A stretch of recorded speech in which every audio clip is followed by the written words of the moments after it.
हमारी जो मिनिस्ट्री है वो एक डिसेंट्रलाइज्ड और पार्टिसिपेटरी लोकल सेल्फ गवर्नेंस पंचायती राज संस्थाओं के थ्रू, ये हमारा विजन है। और एक हमारा जो मुख्य उद्देश्य है वो ये है कि भारत के संविधान में जो पार्ट 9 है, जिसमें कि पंचायतों संबंधित आर्टिकल्स हैं, उसको हम इंश्योर करें कि वो फॉलो हो, और जो पूरा अपना ये पंचायती राज संस्थान है ये लोकल रूरल एरियाज में ये सुदृढ़ हो। नेक्स्ट, ये आप लोग जानना चाहेंगे, हमारे देश में लगभग 2.5 लाख पंचायती राज संस्थाएं हैं, जिसमें से मुख्यतः ग्राम पंचायतें हैं, तो एक बहुत ही बड़ा नंबर है। और करीब 30 लाख जो हैं हमारे यहाँ पंचायत प्रतिनिधि हैं। साथ ही इसमें से अब 40% से भी ज़्यादा, लगभग 43% महिलाएं हैं, लगभग 20% एससीज और 12% से अधिक एसटीज हैं। नेक्स्ट, तो हम जो है हमारा क्या रोल रहता है। एक तो हम ये मैं आप लोगों को बताना चाहूँगी कि ये आपको पता भी होगा कि हमारे संविधान में जो एक कल्पना है उसमें एक पंचायतों का स्ट्रक्चर तो दिया गया है। ये हमारे संविधान में लिखा है कि हर 5 वर्ष में इलेक्शंस होंगे, रिजर्वेशन होगी एससी एसटी के लिए, तो और 3 स्तरों पर पंचायतें होंगी, ये संविधान में दिया है। लेकिन पंचायतों के क्या अधिकार होंगे ये जो है स्टेट्स के ऊपर छोड़ा गया है। तो अगर आप देखेंगे तो विभिन्न स्टेट्स में पंचायतों का रूप बहुत फर्क है। तो यूपी में जो पंचायत है वो केरला की पंचायत से बिल्कुल अलग है, आप कह ही नहीं सकते कि वो तो एक ही प्रकार की संस्थाएं हैं। तो एक हमारा मिनिस्ट्री का बड़ा काम रहता है कि हम एक एडवोकेसी का रोल प्ले करें। तो स्टेट्स को हम ये इस तरह के सुझाव दें, उनसे ये आग्रह करें कि आप अपनी पंचायतों को सुदृढ़ करिए। इसी प्रकार हमारा एक बहुत बड़ा वो है कि एक लोकल लेवल प्लानिंग, एक लोकल डेवलपमेंट के लिए प्लानिंग को हम सपोर्ट करें।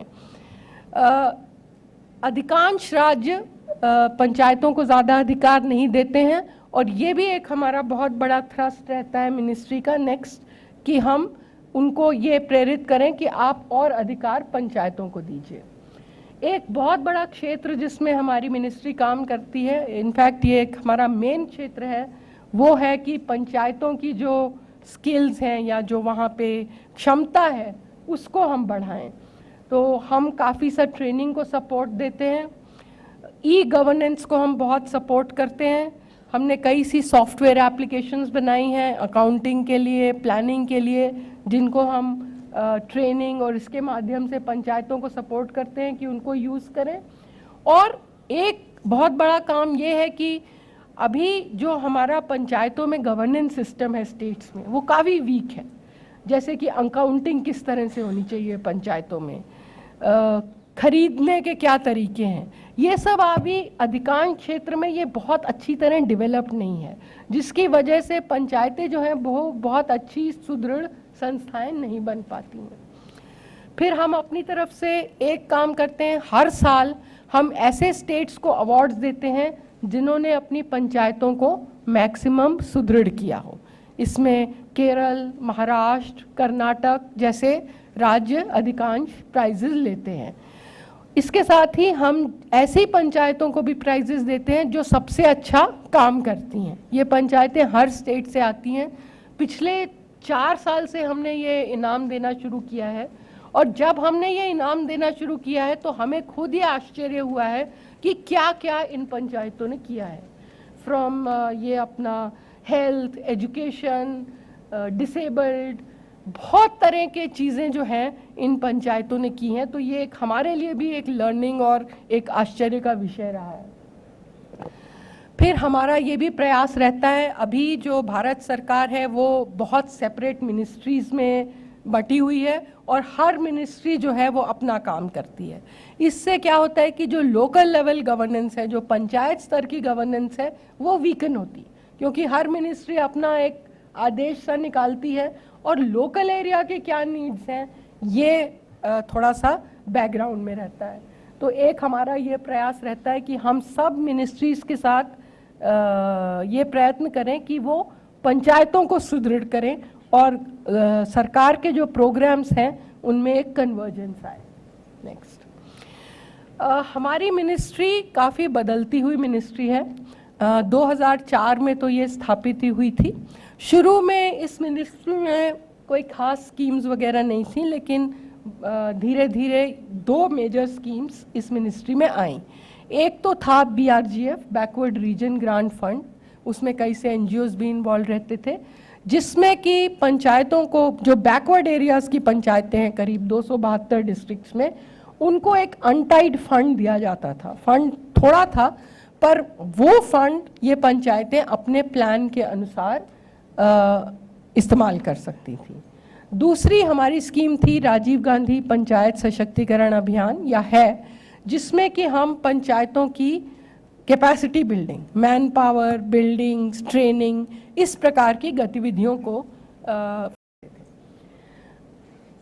2015-16 से एक बहुत बड़ा परिवर्तन आया है। एक तो BRGF, आप लोगों को पता होगा कि जब 14th फाइनेंस कमीशन ने अपनी रिपोर्ट दी तो जो टैक्सेस का डिवीजन होता है सेंटर और स्टेट्स के बीच में, 14th फाइनेंस कमीशन ने स्टेट्स का हिस्सा 10% अधिक बढ़ा दिया और इसकी वजह से सेंट्रल स्कीम्स काफ़ी सी कम हुई या बंद हुई।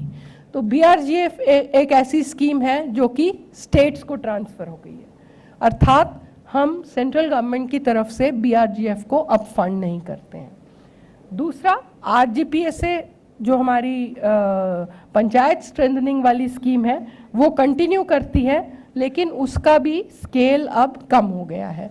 तो 14वें वित्त आयोग के बाद एक तरह से ये जो सेंट्रली स्पॉन्सर्ड स्कीम्स हैं इनका स्केल काफ़ी कम हुआ है और हमारी मिनिस्ट्री की स्कीम्स का अन्य मिनिस्ट्री से कहीं अधिक कम हुआ है। पर एक बहुत इम्पॉर्टेंट डेवलपमेंट 14वें वित्त आयोग के बाद हुआ है। ये जो 14th फाइनेंस कमीशन जिसकी रिकमेंडेशंस कभी पिछले अप्रैल में आई थी, इसने 2 लाख करोड़ अधिक से भी पैसे पंचायतों को दिए हैं। ये एक बहुत ही बड़ी डेवलपमेंट है, क्योंकि अगर इसका आप अमाउंट देखें तो जो 13वां वित्त आयोग था, जो उसके पहले जिसने पंचायतों को पैसे दिए से, ये इससे 3.5 टाइम्स से भी अधिक है। तो ये अब पंचायतों के पास अब ऑलरेडी ये शुरू हो गया है, अब कहीं अधिक धनराशि उपलब्ध होगी। ये धनराशि 2 तरह से जाएगी।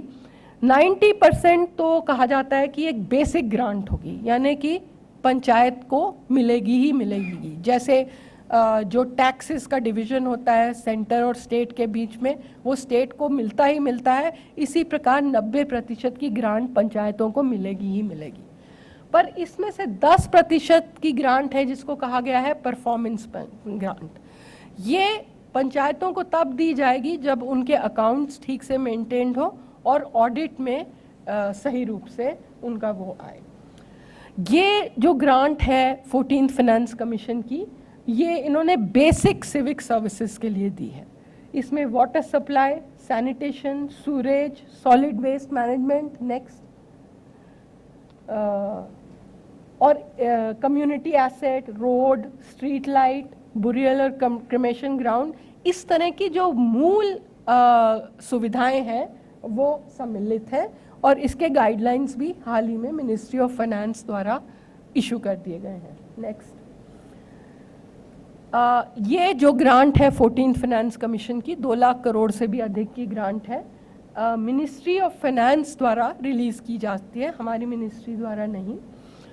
और ये सिर्फ ग्राम पंचायतों के लिए है, इसमें ब्लॉक और डिस्ट्रिक्ट पंचायतों का कोई हिस्सा नहीं है। ये ग्रांट जैसे ही स्टेट को मिलती है या 15 दिन के अंदर अंदर ग्राम पंचायतों को दी जानी है और स्टेट्स इसको ग्राम पंचायतों में ऐसे बांटेंगे जैसे कि उनके स्टेट फाइनेंस कमीशन रिकमेंड करते हैं। ज़्यादातर ये 90% पॉपुलेशन पे होता है और 10% जियोग्राफिक एरिया पे होता है। अगर आप ये 14वें वित्त आयोग के जो ग्रांट है उसका डिस्ट्रीब्यूशन देखेंगे तो 5 स्टेट हैं, यूपी, बिहार, महाराष्ट्र, मध्य प्रदेश और राजस्थान। ऑलमोस्ट 50% ग्रांट 1 लाख करोड़ इन्हीं स्टेट्स में जाएगा। नेक्स्ट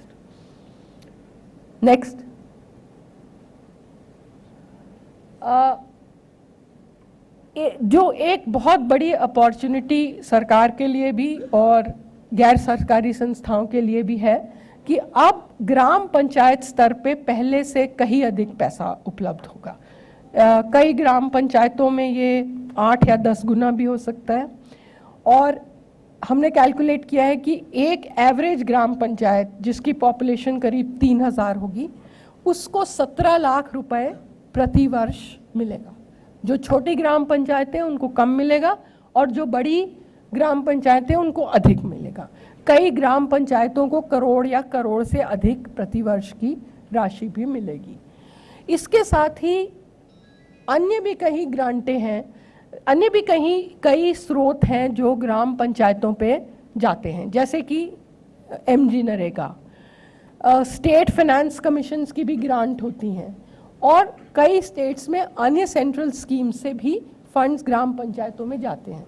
तो हम ये एस्टिमेट करते हैं कि अगले 5 साल में 4 लाख करोड़ से अधिक पैसा ग्राम पंचायतों में जाएगा।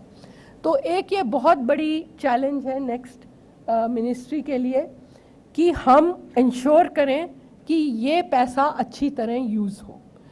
एक बहुत बड़ा अभियान के तौर पे मिनिस्ट्री ने जो इनिशिएटिव लिया है, हम हर स्टेट को सपोर्ट कर रहे हैं कि ग्राम पंचायतें अपना एक लोकल प्लान बनाएं और उस प्लान के अकॉर्डिंग ये पैसा खर्च करें।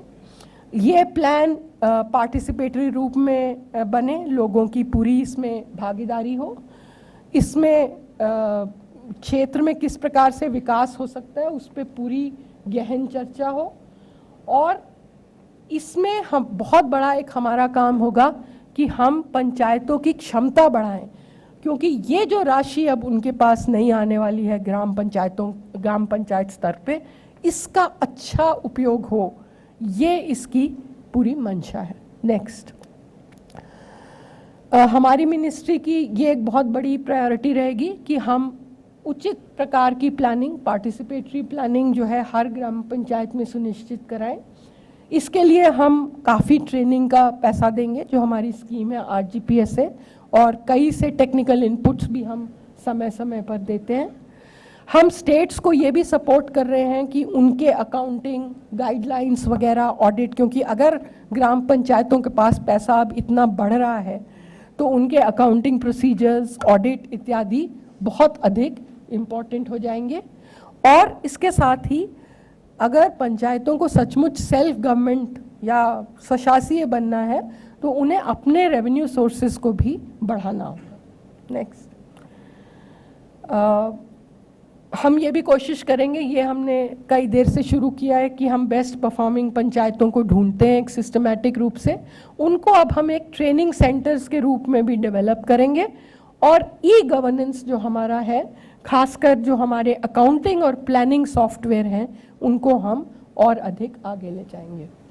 नेक्स्ट, तो ये तो हमारी मिनिस्ट्री का एक विजन है इस वक्त, जिसमें हम आप लोगों की पूरी पार्टिसिपेशन और सहयोग चाहेंगे।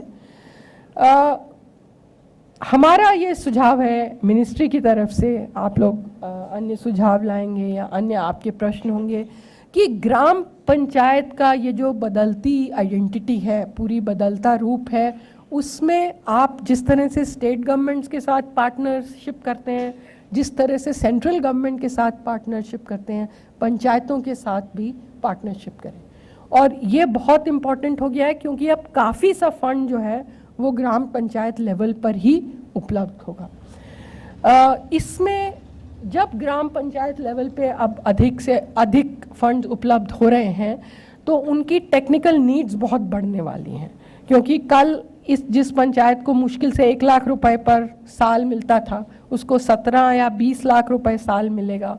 और MGNREGS के और अन्य सोर्सेज कन्वर्ज होके 40 लाख रुपए पर साल तक लगेगा।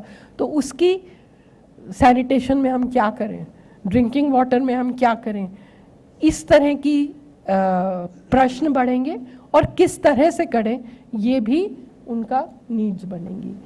तो मेरे कुछ सुझाव हैं, हमारे मिनिस्ट्री के कुछ सुझाव हैं कि जो स्वयंसेवी संस्थाएं हैं वो पंचायतों को सपोर्ट कर सकती हैं।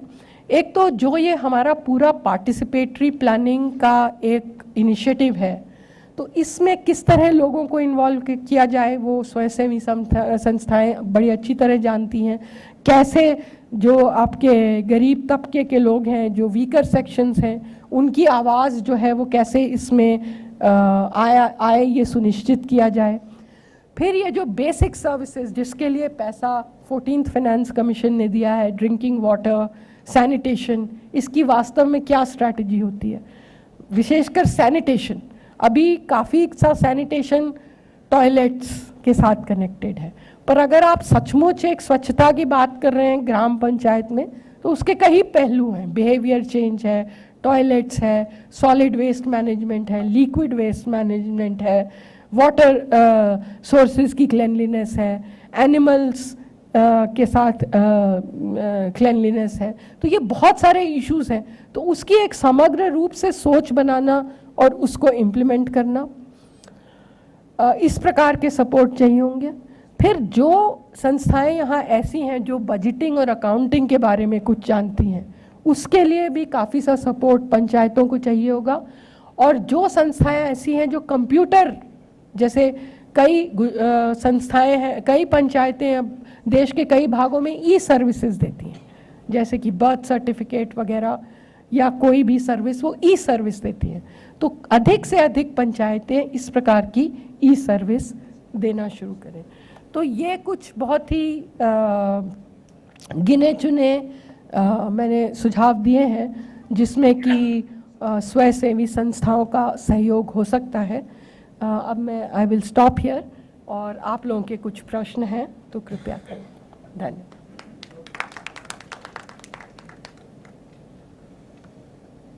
इसमें मैडम, इसमें ये नहीं आया कहीं कि आप सामाजिक संस्थाओं को पंचायती व्यवस्था से कैसे सहयोग कर पाएंगे, ये नहीं आया। तो हम आपको कैसे सहयोग करें, ये भी हमको समझ में नहीं आता। ये पूरा पैराडाइम ही अब बदल रहा है। अगर हम ये एक्सपेक्ट करते हैं कि स्वयंसेवी संस्थाएं सिर्फ राज्य सरकार और सेंट्रल गवर्नमेंट से सहयोग करेंगी, तो ये बदल रहा है, क्योंकि वो पैसा जो ये है 14th फाइनेंस कमीशन का, इसका एक भी पैसा हमारे पास नहीं आएगा, एक भी पैसा स्टेट गवर्नमेंट के पास नहीं आएगा। ये पूरी की पूरी राशि ग्राम पंचायत के पास जाएगी। इसीलिए मेरा ये आग्रह है कि जो स्वयंसेवी संस्थाएं हैं वो ग्राम पंचायतों के साथ उसी तरह सहयोग की एक वो बनाएं जैसे कि आप लोगों ने सेंट्रल गवर्नमेंट और स्टेट गवर्नमेंट्स के साथ बनाई हैं। ग्राम पंचायतों की ज़रूरतें बढ़ेंगी, उनको टेक्निकल यूज़ की आवश्यकता होगी। देखिए वो पैराडाइम ख़त्म हो गया है। 14th फाइनेंस कमीशन ने ये नहीं कहा कि ये सेंट्रल मिनिस्ट्री को पैसा लीजिए और अब आप ग्राम पंचायतों को दीजिएगा। ये पैसा डायरेक्टली ग्राम पंचायतों को जाएगा एंड दे विल डिसाइड हम क्या करेंगे और क्या नहीं करेंगे। उसमें आपकी क्या भूमिका होगी, ये एक क्वेश्चन है।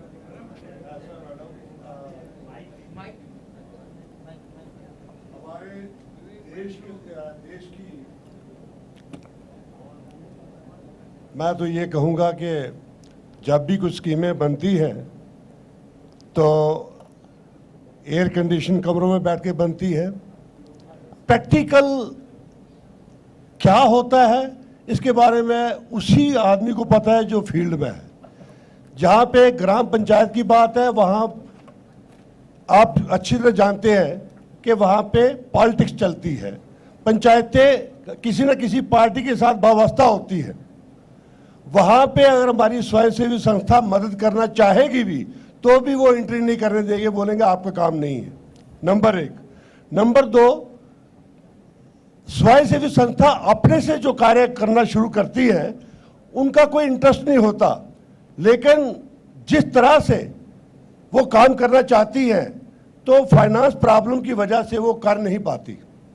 तो मेरा कहने का तात्पर्य ये था कि जो आपने अभी डिमॉन्स्ट्रेशन दिया है, इसमें ग्राम पंचायत को डायरेक्ट पैसा आप दे रही है, तो वहां पे इम्प्लीमेंटेशन होने का मुझे लगता है कि 10% भी चांस नहीं है।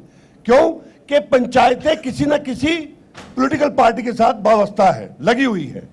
वो अपना इंटरेस्ट देखेंगे, ना कि वो ग्राम का इंटरेस्ट देखेंगे।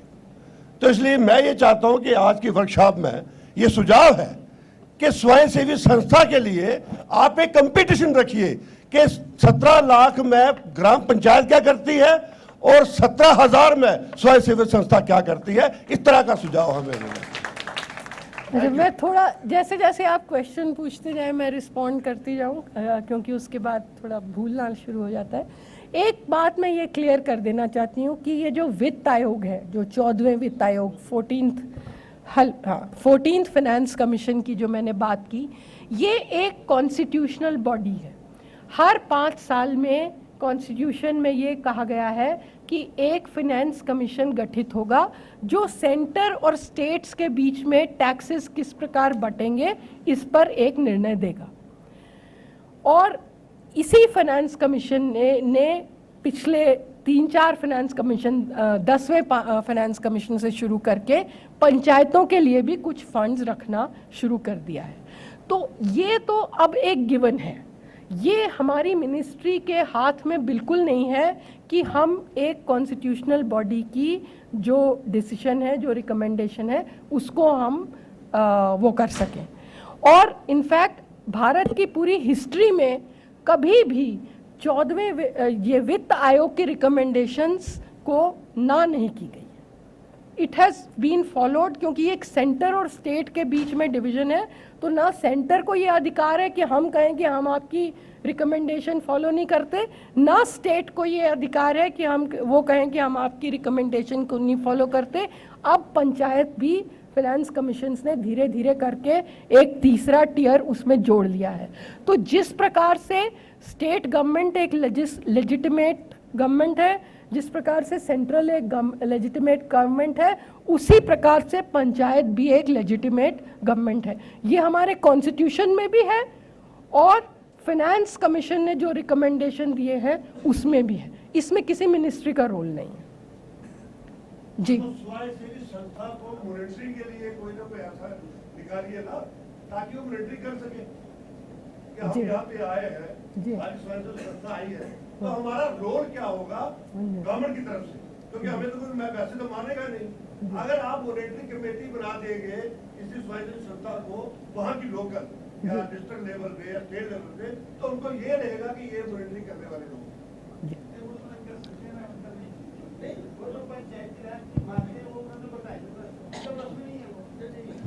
हम सुनमा से ग्राम विकास मंच बिहार से हूँ जी, हम लोग पंचायती राज और ग्राम सशक्तिकरण पर हम लोग काम किए हैं जी।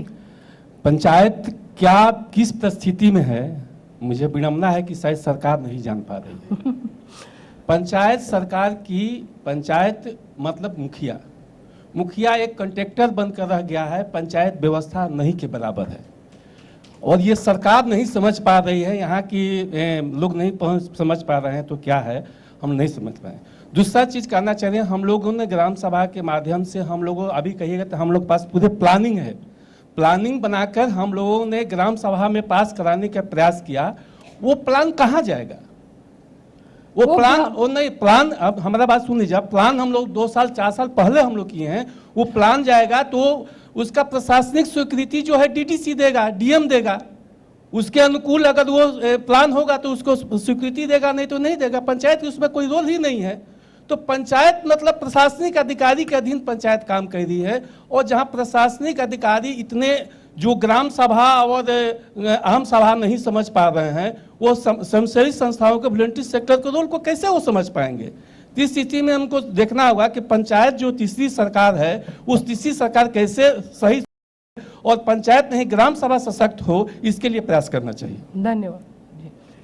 ये जो कह रहे हैं भाई साहब, ये जो स्टेट चैप्टर है हम्म, वो सबसे बड़ा बॉटल है। वो इतना वेरी करता है पूरे देश में कि किसी स्टेट में आप ही करेंगे अपनी बात में।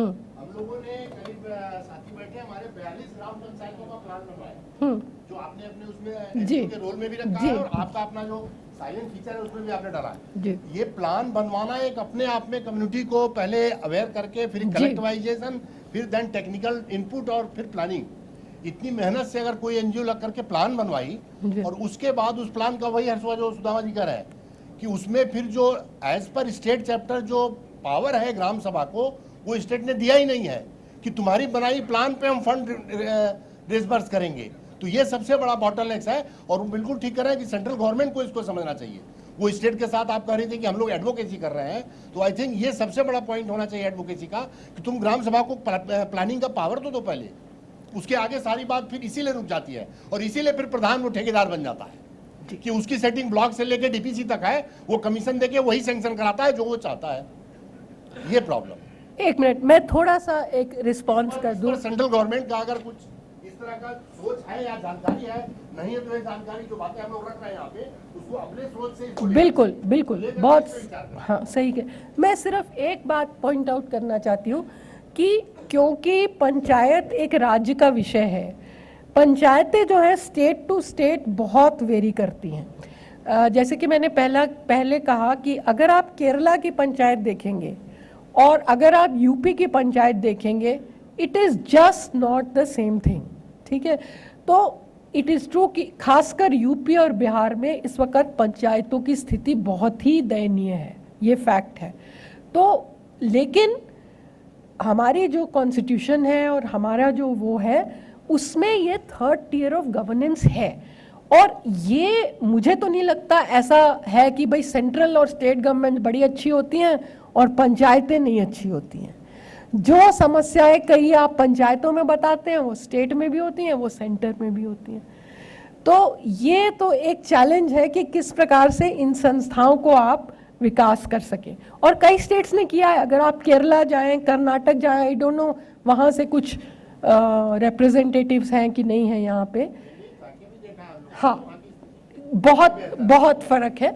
और दूसरा जो आप कह रहे थे, एक बहुत बड़ा चेंज जो अब आया है 14th फाइनेंस कमीशन के बाद। पहले तो हम स्टेट्स के पीछे पड़े रहते थे कि भाई पंचायतों को पैसा दो, पंचायतों को अधिकार दो। अब वो पैसा मिल गया ग्राम पंचायतों, तो ये अभी थोड़ा सा इसका असर नहीं अभी, बिकॉज अभी पहला ही किस्त रिलीज हुआ है। मतलब लेकिन पैसा मिला है ना, अधिकार नहीं मिला। भाई पैसा मतलब अधिकार आप उनकी प्लानिंग से उस पैसे को खर्च करने का अधिकार उन्हीं को होना है, उन्हीं को होना है। आप स्टेट से नहीं नहीं, वो तो हम पीछे, बिल्कुल सही कह रहे हैं आप, हम उसी के पीछे पड़े हैं। वो अगर होता है तो बिल्कुल बिल्कुल, वो भी प्रॉब्लम खत्म हो जाएगी कि फिर एनजीओ का इन्वॉल्वमेंट कैसे हो। हाँ यही मैंने कहा। हाँ हाँ हाँ, यस हाँ, यही विजन है। बिल्कुल सही कह रहे हैं आप, बिल्कुल सही कहा। मैडम, जो ग्राम पंचायत में पैसा आया आपने सही कहा, प्लानिंग शुरू हो रही है ये भी आपने सही कहा, और इसमें 2-3 समस्या आ रही हैं। हम लोगों ने काम करना शुरू किया है इस पे, हमारी संस्था ने।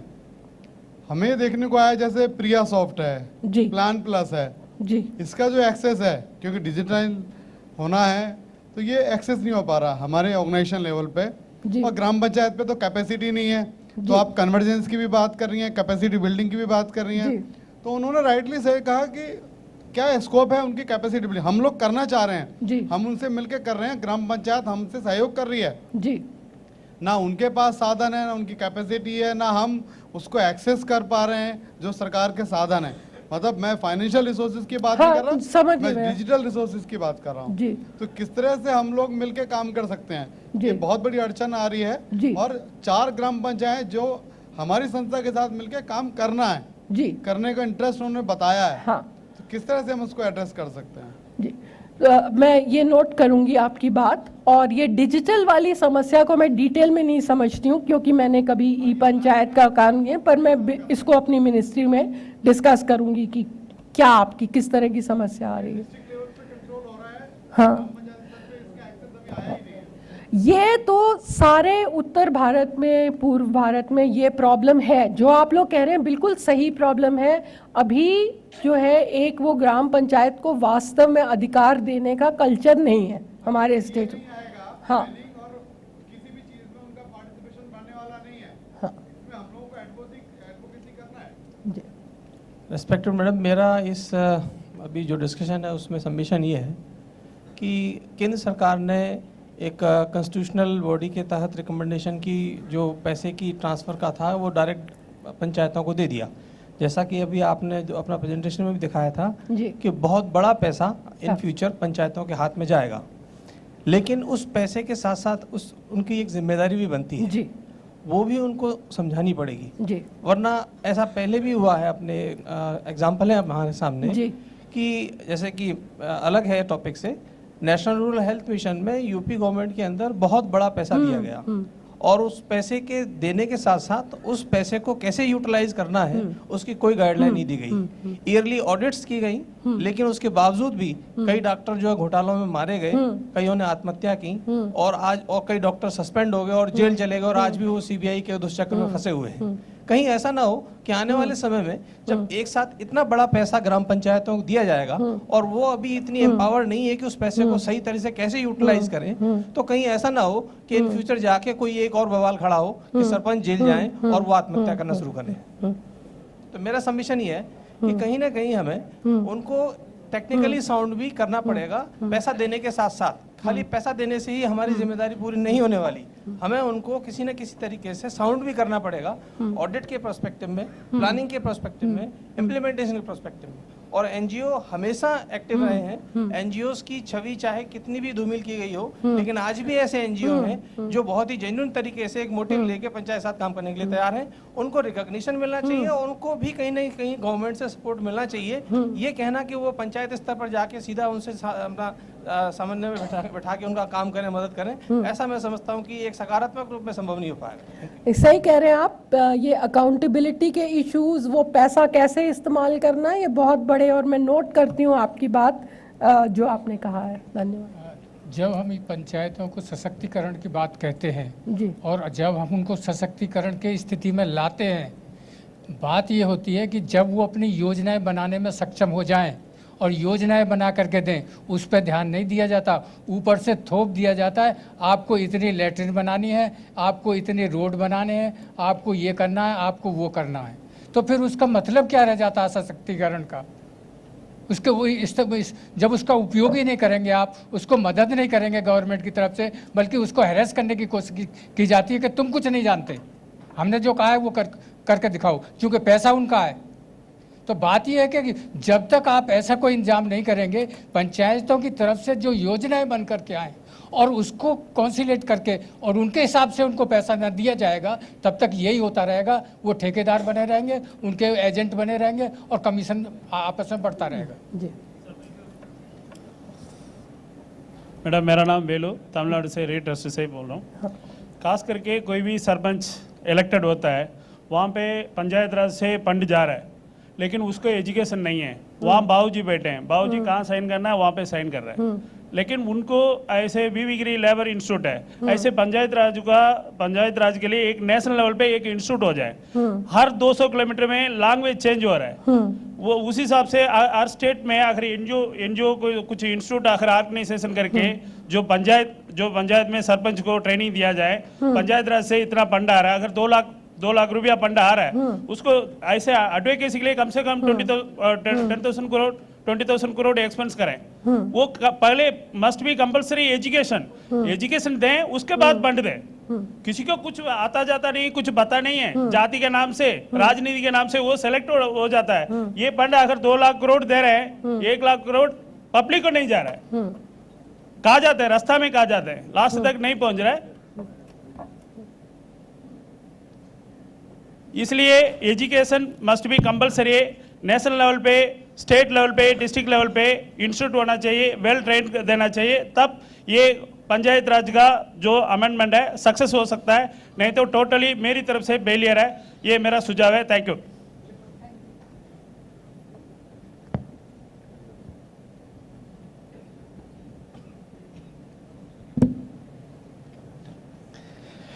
मैडम, आप अभी बोल रहे थे केरला और कर्नाटक में ग्राम पंचायती का बहुत ये हुए है। I am from Karnataka only. अभी तो वहाँ पे हालत ऐसा है, इम्प्रूवमेंट हो रहे हैं, लेकिन अभी सैनिटेशन के बारे में लैट्रिन कंस्ट्रक्ट करने के लिए आप दिए हैं, बार बार वो एक ही लोगों SC/ST रहे या रिजर्वेशन कैटेगरी में रहे, साल साल लैट्रिन लेते हैं, वो गोडाउन बनते जा रहे हैं, उसको गोडाउन बोल के यूज़ करते हैं, वो पैसा लेते हैं लेकिन बाहर लैट्रिन को जाते हैं। अवेयरनेस नहीं है गांव में। और अभी वो दूसरा ये कऊ का ये जो बोलते हैं हम शेड के लिए वो देते हैं, आप वो दिखाते हैं करके और दूसरा काम के लिए यूज़ करते हैं। आप पेपर में क्या बहुत इम्प्रूवमेंट हो रहे बोल के आपको ये होता है, लेकिन वो तो हकीकत में ये नहीं हो रहा है, यूज़ नहीं हो रहा है।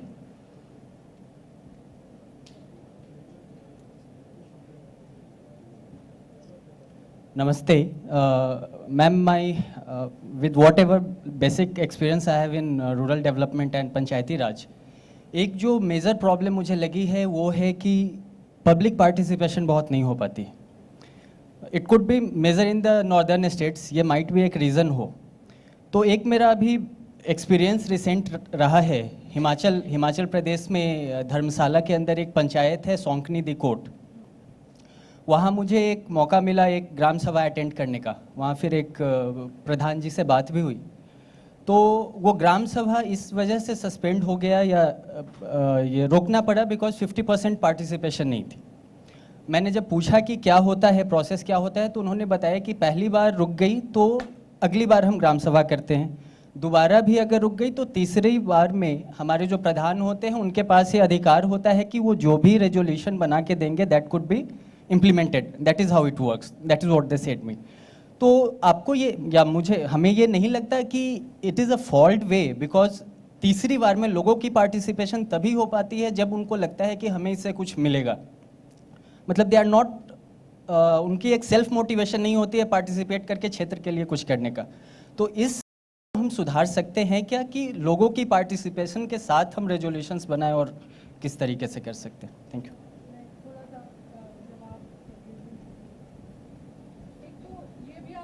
रहे हैं कि पार्टिसिपेशन कोई आसान चीज़ नहीं है और हाँ, तो ये पार्टिसिपेशन का प्रॉब्लम तो है और ये इसका मेरे पास कोई इंस्टेंट सोल्यूशन भी नहीं है, लेकिन ये ज़रूर है, ये देखा गया है कि जहाँ ग्राम पंचायतें एक्टिव होती हैं और जहाँ उनके पास पावर्स अधिक होती हैं वहाँ पार्टिसिपेशन बढ़ता है। अब अगर हम कुछ ये भी होता रहा है कि भाई आप पंचायत कर कुछ नहीं सकती लेकिन सुबेरे से शाम वो पार्टिसिपेशन कराए, तो लोग भी, उनको भी अपना काम करना होता है, उनको भी अपनी जीविका अर्न करनी होती है, तो वो भी आप ये नहीं कह सकते कि रोज़ आके तुम मेरी ग्राम पंचायत में बैठ जाओ और पार्टिसिपेशन करो। तो जितनी वाइब्रेंट ग्राम पंचायत होती जाती है, ये हम लोगों ने भी देखा है, जैसे जैसे ग्राम पंचायत की फंक्शनिंग बढ़ती है वैसे पार्टिसिपेशन भी बढ़ता है। पर इसका कोई बहुत आसान इलाज जो है हमारे पास नहीं है। कई स्टेट्स में अब ग्राम सभा पार्टिसिपेशन पे काफ़ी जोर दिया जा रहा है, जैसे केरला में, जहां उन लोगों ने जो अपने पंचायत को एक स्तर तक ले आए हैं और अब वो देख रहे हैं कि उसका पार्टिसिपेशन और पार्टिसिपेटरी कैसे बनाया जाए। तो ये कठिन तो वो है। मैम, ये इसमें जो अभी प्लानिंग की बात आई, तो पिछले साल भी हुआ था योजना बनाओ अभियान, इस बार भी चल रहा है अभी योजना बनाओ अभियान। तो इसके साथ में ये था कि गांव से तो योजना बना करके जाती हैं बातें, जैसे बीच में अपने भाई लोगों ने बताया कि डीडीसी लेवल पर जाने के बाद वो जो है सो फिर से बैक हो जाता है, ये योजना नहीं करना है। पिछली बार हम लोगों ने CFT के अंतर्गत बहुत सारी योजना बनवा के दिए थे, उसमें जिला लेवल पर जा कर के वो बहुत सी योजनाएं कट गई, नहीं ये आप नहीं कर सकते हैं, ये आप नहीं कर सकते हैं।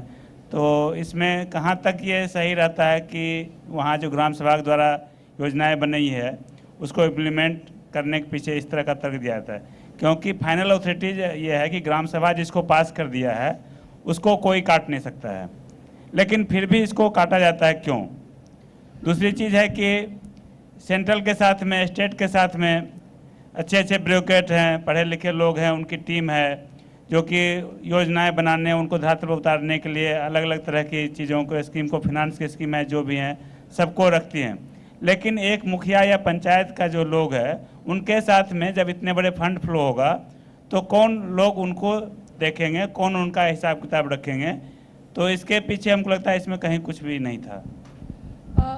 इसमें पे जो आप लोगों से दो चीज़ें बार बार आ रही हैं। एक तो आप सही कह रहे हैं कि अब हमारा जो बेसिक गवर्नमेंट का वो है फंक्शनिंग का, या जो हमारा काम करने का तरीका है, वो सेंट्रलाइज्ड है। डीएम हाँ या ना कहेगा, डीएम प्लान चेंज करेगा या कोई और चेंज करेगा। तो ये भी एक कल्चर में बदलाव लाने की ज़रूरत है कि जो ग्राम सभा कह रही है वो उसको रिस्पेक्ट किया जाए। तो ये एक प्लानिंग के तरह से कि हमारी तरफ से ये कोशिश है कि ग्राम पंचायत अपना प्लान बनाएंगी, और हमारी तो ये रिकमेंडेशन है कि ग्राम पंचायत ही उसे अप्रूव करे। पर इसमें स्टेट का भी कुछ वो होता है, पर हमारी तरफ से ये पूरा प्रयास रहेगा कि ये नहीं होगा कि कोई और आके कहेगा नहीं आप ये नहीं ये करो, वो नहीं वो करो। तो ये एक उद्देश्य है हमारा, और ये आपकी जो आपने पॉइंट आउट किया है बहुत सही किया है और उसको नोट करते हैं। दूसरी बात जो आप लोगों की तरफ से आ रही है कि ग्राम पंचायत की इस वक्त क्षमता क्या है, कैपेसिटी क्या है। तो इस पे भी जो फाइनेंस कमीशन का पैसा आया है, ये 2 लाख करोड़ का, हमने काफ़ी फाइनेंस मिनिस्ट्री से बात करके अब ये अग्रीमेंट हुई है कि उसमें से 10% क्षमता निर्माण के लिए इस्तेमाल हो पाएगा। अभी वो कैसे होगा, उसमें भी एनजीओज़ का रोल हो सकता है कुछ एनजीओज़ को आइडेंटिफाई किया जाए कि सैनिटेशन में इस एरिया में ये एनजीओज़ ग्राम पंचायतें की मदद कर सकती हैं, या प्लानिंग में ये एनजीओज़ मदद कर सकती हैं, हो सकता है इस प्रकार का वो हो। तो ये भी आप लोगों ने सही पॉइंट आउट किया है कि अगर आपका पैसा बढ़ रहा है तो आपको क्षमता तो कहीं ना कहीं बढ़ानी है। इसमें अभी कई तरह से कई स्टेट्स में ब्लॉक रिसोर्स ग्रुप बनाए गए हैं, जिसमें कि इंजीनियर्स हैं, स्वयंसेवी संस्थाएं भी हैं, विभिन्न प्रकार के एक्सपर्ट्स भी हैं जो ग्राम पंचायतों को सहायता करेंगे। पर इस पे बहुत अधिक काम करने की ज़रूरत होगी। तीसरी बात जो यहाँ से निकल के आई है वो है अगेन जो आपने कहा था अकाउंटेबिलिटी की, कि इसका मिसयूज़ नहीं होना चाहिए। क्योंकि अगर आप ऐसे ही एकदम से पैसा किसी संस्था में बिना प्रिपरेशन वगैरह के देते हैं तो उसका मिसयूज़, तो वो भी एक अकाउंटिंग प्रोसीजर्स को ठीक करना, वॉलेंट्री डिस्क्लोजर बढ़ाना, पार्टिसिपेशन करना, तो ये प्रोसेसेस भी हमें सुदृढ़ करने की आवश्यकता है, और इसमें भी एनजीओज़ का बहुत बड़ा रोल एक हो सकता है। धन्यवाद, थैंक यू।